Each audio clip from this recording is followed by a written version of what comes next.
जय हिंद दोस्तों, आप सभी का स्वागत है एक बार फिर से आपके अपने यूट्यूब चैनल यूनिक ज्ञान में। आज हम BA 6 semester political science paper second का second part MCQ most important देखेंगे। फर्स्ट पार्ट में हमने आपको पहले 4 यूनिट के मोस्ट इम्पॉर्टेंट एमसीक्यू बता दिए थे। अब हम सेकंड पार्ट में 5th 6th 7th 8th unit के मोस्ट इम्पॉर्टेंट एमसीक्यू देखेंगे, जिसमें आपका कोर्स टाइटल है इंटरनेशनल रिलेशंस एंड पॉलिटिक्स। ये आपका कोर्स टाइटल है। पेपर फर्स्ट के आपके मोस्ट इम्पॉर्टेंट एमसीक्यू करा दिए गए हैं, और कौन से नेक्स्ट सब्जेक्ट के आपके मोस्ट इम्पॉर्टेंट क्वेश्चंस चाहिए वो कमेंट में अवश्य बता दीजिएगा, जिससे वह नेक्स्ट आपका कराया जा सके। चलिए देखते हैं इंटरनेशनल रिलेशन एंड पॉलिटिक्स के नेक्स्ट जो यूनिट्स हैं उसके मोस्ट इम्पॉर्टेंट क्वेश्चंस।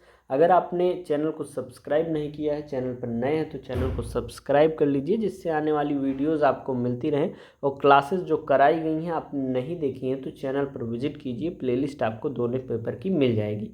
और ये जो क्लासेस कराई जा रही हैं, नोट्स आपको पीडीएफ फॉर्म में दे दिया जा रहा है टेलीग्राम चैनल पर, जो कि फ्री ऑफ कॉस्ट है। टेलीग्राम चैनल का लिंक आपको डिस्क्रिप्शन बॉक्स में दिया गया है, या फिर आप यूनिक ज्ञान सर्च करते हैं टेलीग्राम पर तो वहाँ पर देखने को आपको मिल जाएगा। चलिए देखते हैं इसमें हमारा पहला प्रश्न कौन सा है। पहले पार्ट में हमने 100 प्रश्न कर लिए थे। अब हम नेक्स्ट जो 100 क्वेश्चन हैं, अगले जो 100 प्रश्न हैं उसको देखेंगे, जिसमें हमारा पहला प्रश्न 101 नंबर का है।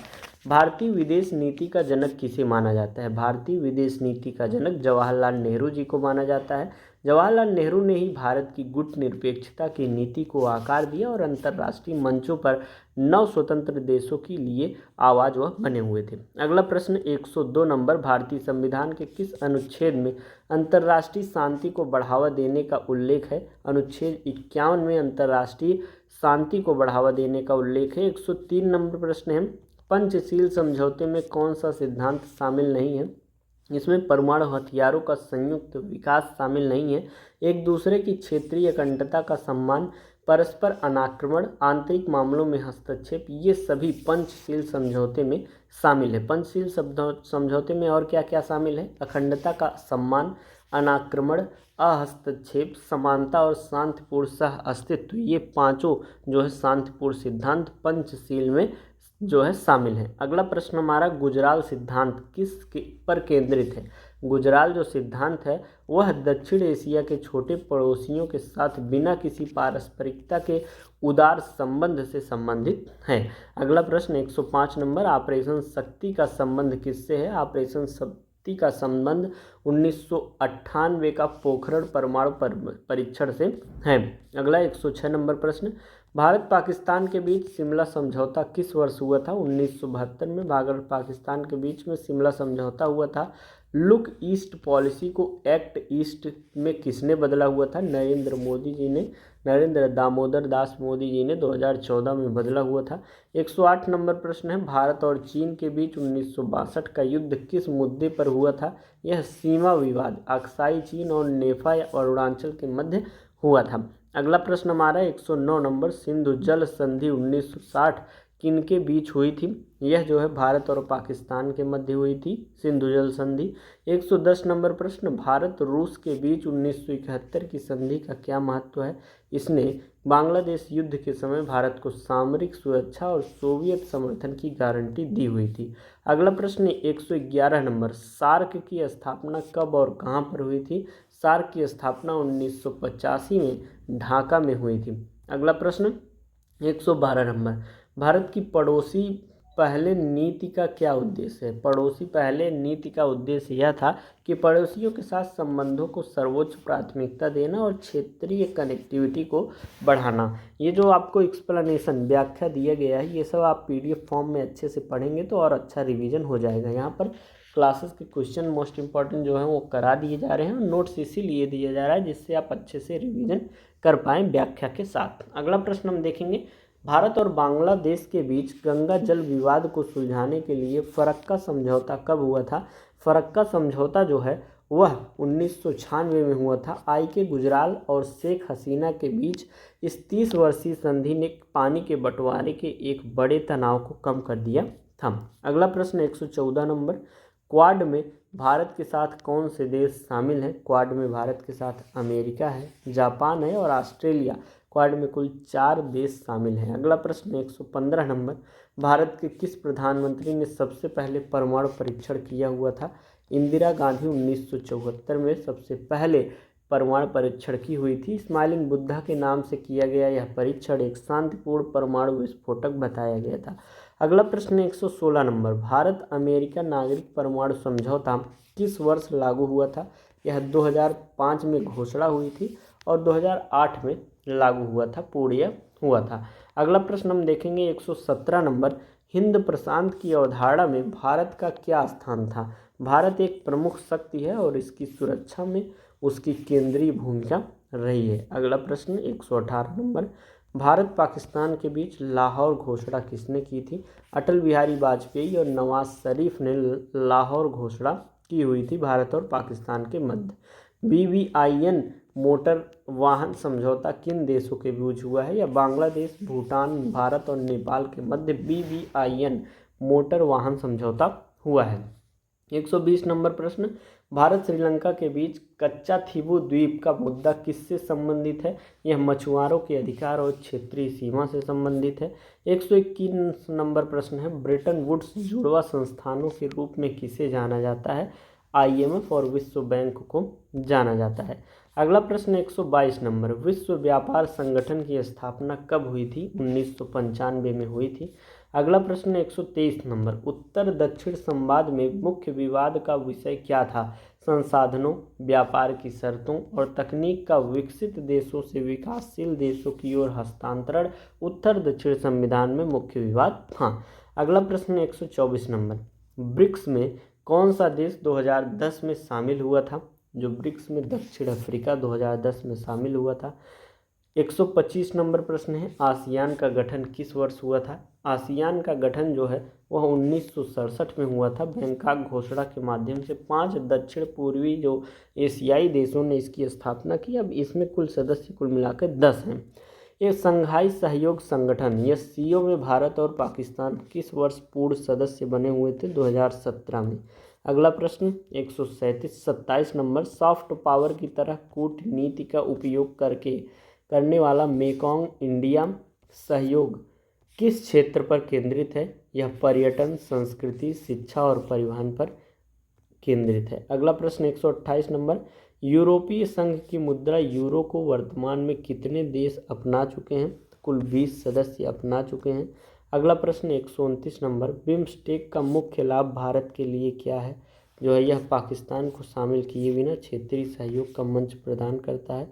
अगला प्रश्न 130 नंबर, G20 क्या है? G20 जो है 19 प्रमुख विकसित एवं विकासशील अर्थव्यवस्थाओं और यूरोपीय संघ का समूह है। अगला प्रश्न है 131 नंबर, न्यू डेवलपमेंट बैंक का मुख्यालय कहाँ है? संघाई चीन में न्यू डेवलपमेंट NDB का मुख्यालय है। इसे ब्रिक्स बैंक के रूप में जाना जाता है और इसका उद्देश्य विकासशील देशों में बुनियादी ढांचा परियोजनाओं को वित्त पोषित करना है। अगला प्रश्न 132 नंबर, दक्षिण दक्षिण सहयोग का अर्थ क्या है? दक्षिण दक्षिण सहयोग का अर्थ है विकासशील देशों का आपस में तकनीकी, आर्थिक और राजनीतिक सहयोग। अगला प्रश्न 133 number, IORA Indian ocean rim association में कुल कितने सदस्य हैं? इसमें कुल 23 सदस्य हैं समकालीन डेटा के हिसाब से। 134 नंबर प्रश्न है, WTO में विकसित बनाम विकासशील विवाद का एक बड़ा मुद्दा क्या था? कौन सा मुद्दा था? कृषि सब्सिडी और खाद्य सुरक्षा जो है WTO में विकसित बनाम विकासशील विवाद का एक बड़ा मुद्दा था। 135 नंबर प्रश्न, क्षेत्रीय व्यापार समझौता के बढ़ने का मुख्य कारण क्या है? WTO के बहुपक्षीय वार्ताओं में धीमी प्रगति जो है वह क्षेत्रीय व्यापार समझौते के बढ़ने का मुख्य कारण है। अगला प्रश्न 136 नंबर, सार्क की वर्तमान निष्क्रियता का मुख्य कारण क्या है? सार्क की जो वर्तमान निष्क्रियता है उसका मुख्य कारण भारत पाकिस्तान के बीच कड़वाहट और सीमा पार आतंकवाद है। अगला प्रश्न 137 नंबर, ASEAN +3 में आसियान के साथ कौन से 3 देश शामिल हैं? तो आसियान में भारत के साथ आसियान में जो है कौन से 3 देश शामिल हैं? वह है चीन, जापान, दक्षिण कोरिया। अगला प्रश्न 138 number, RCEP regional comprehensive economic partnership से भारत क्यों बाहर हो गया? क्योंकि इससे भारतीय उद्योगों और डेयरी क्षेत्र को चीनी आयात से नुकसान का खतरा था, इसीलिए वह बाहर हो गया। 139 नंबर प्रश्न, संघाई सहयोग संगठन की प्राथमिकता क्या है? क्षेत्र में आतंकवाद, अलगाववाद और चरमपंथ का मुकाबला करना जो है वह एससीओ की प्राथमिकता है। अगला प्रश्न हमारा 140 नंबर, ब्रेटन वुड्स संस्थानों में मतदान शक्ति किस आधार पर निर्धारित है? तो यह जो है देश के आर्थिक योगदान के आधार पर निर्धारित है। अगला प्रश्न 141 नंबर, वैश्वीकरण का शाब्दिक अर्थ क्या है? विश्व के विभिन्न देशों के बीच आर्थिक, राजनीतिक और सांस्कृतिक एकीकरण वैश्वीकरण का अर्थ है। अगला प्रश्न 142 नंबर, वैश्वीकरण के कारण राज्य की संप्रभुता पर क्या प्रभाव पड़ा है? बाहरी आर्थिक दबावों और अंतर्राष्ट्रीय नियमों के कारण राज्य की स्वायत्तता जो है इसमें कम हुई है। 143 नंबर प्रश्न है, बहुध्रुवीय विश्व से क्या तात्पर्य है? बहुध्रुवीय विश्व से यह तात्पर्य है कि शक्ति के कई केंद्र हों, जैसे चीन, भारत, रूस, ईयू का वैश्विक राजनीति में प्रभावी होना। अगला प्रश्न है 144 नंबर, चीन की आर्थिक बढ़त का मुख्य कारण क्या था? 1978 के बाद ओपन डोर, आर्थिक सुधार और वैश्विक व्यापार में सक्रियता चीन की आर्थिक बढ़त का कारण है। अगला प्रश्न, वैश्विक गांव की अवधारणा किसने दी हुई थी? मार्सन मैकलुहान ने वैश्विक गांव, ग्लोबल विलेज की अवधारणा दी हुई है। 146 नंबर प्रश्न है, वैश्वीकरण के प्रति वैकल्पिक परिप्रेक्ष्य क्या है? जो है यह केवल अमीरों के लिए है, यह पर्यावरण और स्थानीय संस्कृतियों के लिए विनाशकारी है, यह एक प्रकार का नव उपनिवेशवाद है। कुल मिलाकर उपर्युक्त सभी इसमें सही हो जाएगा। अगला प्रश्न हम देखेंगे 147 नंबर, हाइपर ग्लोबलिस्ट का क्या मानना है? हाइपर ग्लोबलिस्ट का मानना है कि राष्ट्र राज्य अब अप्रासंगिक हो गए हैं और वैश्विक बाजार ही सर्वोच्च है। अगला प्रश्न 148 नंबर, वैश्वीकरण के सांस्कृतिक प्रभाव का एक उदाहरण दीजिए। वैश्विक स्तर पर खान पान और संगीत का एकीकरण। अगला प्रश्न है 149, चीन वर्तमान में किस अंतर्राष्ट्रीय संस्था के माध्यम से अपना आर्थिक प्रभाव बढ़ा रहा है? तो यह ब्रिक्स और बेल्ट एंड रोड इनिशिएटिव के साथ मिलकर आर्थिक प्रभाव बढ़ा रहा है। 150 नंबर प्रश्न है, डिजिटल डिवाइड वैश्वीकरण के बारे में क्या दर्शाता है? तो यह तकनीक तक पहुंचने वाले और वंचित लोगों या देशों के बीच की बढ़ती असमानता को दर्शाता है। 151 नंबर प्रश्न है, बहुध्रुवीता की मांग में भारत का क्या रुख है? भारत एक न्याय संगत बहुध्रुवीय विश्व का समर्थन करता है जहां वह स्वयं भी एक ध्रुव हो। अगला प्रश्न 152 नंबर, वैश्वीकरण ने किस प्रकार के अभिनेताओं की शक्ति बढ़ा दी है? वैश्वीकरण ने जो है वह बहुराष्ट्रीय कंपनियों और अंतर्राष्ट्रीय गैर सरकारी संगठनों की जो है प्रभुता और शक्ति को बढ़ा दिया है। 153 नंबर प्रश्न, संप्रभुता के ह्रास का एक कारण वैश्विक समस्याओं का उदय है और ये समस्याएं क्या हैं? यह जलवायु परिवर्तन, महामारी और अंतर्राष्ट्रीय आतंकवाद है। अगला प्रश्न 154 नंबर, मैकडोनाल्ड डाइजेशन जो है शब्द किसने दिया हुआ था? यह शब्द जॉर्ज रित्जर ने दिया हुआ था। 155 नंबर प्रश्न है, चीन की बढ़ती शक्ति के कारण हिंद प्रशांत क्षेत्र में कौन सा नया समीकरण बना है? तो क्वाड का उदय और सुदृढ़ीकरण बना हुआ है। अगला प्रश्न 156 नंबर, सैमुअल पी हंटिंगटन के अनुसार भविष्य के संघर्षों का मुख्य कारण क्या होगा? तो सभ्यताओं और संस्कृतियों के बीच का अंतर होगा। अगला प्रश्न 157 नंबर, इतिहास का अंत, द एंड ऑफ हिस्ट्री से फ्रांसिस फुकुयामा का क्या अर्थ है? उनका अर्थ है कि वैचारिक विकास के अंतिम चरण के रूप में उदारवादी लोकतंत्र की वैश्विक जीत होगी। अगला प्रश्न 158 नंबर, सीमा पार आतंकवाद को किस श्रेणी का खतरा माना जाता है? तो गैर पारंपरिक सुरक्षा खतरा माना जाता है। 159 नंबर प्रश्न है, मानवाधिकार की अवधारणा का मूल क्या है? मानवाधिकार की अवधारणा का मूल यह है कि प्रत्येक मनुष्य को मनुष्य होने के नाते मिलने वाले अविच्छेद्य जो अधिकार है वही। अगला प्रश्न 160 नंबर, पर्यावरण की राजनीति में सबसे प्रमुख वैश्विक चिंता क्या है? तो यह जलवायु परिवर्तन और ग्लोबल वार्मिंग है। 161 नंबर प्रश्न, गैर राज्य अभिनेता का क्या अर्थ है? गैर राज्य अभिनेता का अर्थ है वे संगठन जो सरकार का हिस्सा नहीं है लेकिन अंतर्राष्ट्रीय राजनीति को प्रभावित करते हैं, जैसे एनजीओज, एमएनसीज या आतंकवादी समूह। अगला प्रश्न 162 नंबर, सभ्यताओं के संघर्ष में हंटिंगटन ने कितनी प्रमुख सभ्यताओं की पहचान की हुई है? 7 या 8 प्रमुख सभ्यताओं की पहचान की हुई है। अगला प्रश्न है 163 नंबर, मानव सुरक्षा की अवधारणा जो है सबसे पहले किसने प्रस्तुत की थी? संयुक्त राष्ट्र विकास कार्यक्रम 1994 की रिपोर्ट में प्रस्तुत हुई थी। अगला प्रश्न 164 नंबर, विचारधारा का अंत की घोषणा 1950 के दशक में किस विचारक ने की हुई थी? डैनियल बेल ने की हुई थी। अगला प्रश्न 165 नंबर, क्योटो प्रोटोकॉल का मुख्य लक्ष्य क्या था? क्योटो प्रोटोकॉल का मुख्य लक्ष्य ग्रीन हाउस गैसों के उत्सर्जन को कम करना। 166 नंबर प्रश्न है, एमनेस्टी इंटरनेशनल किस क्षेत्र में कार्य करता है? तो यह मानवाधिकारों की रक्षा और जेलों में प्रताड़ना के विरुद्ध अभियान करता है। 167 नंबर प्रश्न, साइबर क्या है? साइबर युद्ध जो है वह क्या है? यह इंटरनेट के माध्यम से किसी देश के वित्तीय, सैन्य या बिजली ढांचे पर हमला करना साइबर युद्ध कहलाता है। 168 नंबर प्रश्न, जलवायु परिवर्तन के मुद्दे पर विकसित और विकासशील देशों के बीच का विवाद का मुख्य कारण क्या है? तो ऐतिहासिक जिम्मेदारी और विकास के अधिकार का मुद्दा सिद्धांत है, CBDR सिद्धांत है। अगला प्रश्न, रंग भेद किस देश की एक प्रमुख मानवाधिकार समस्या है? तो यह दक्षिण अफ्रीका की है।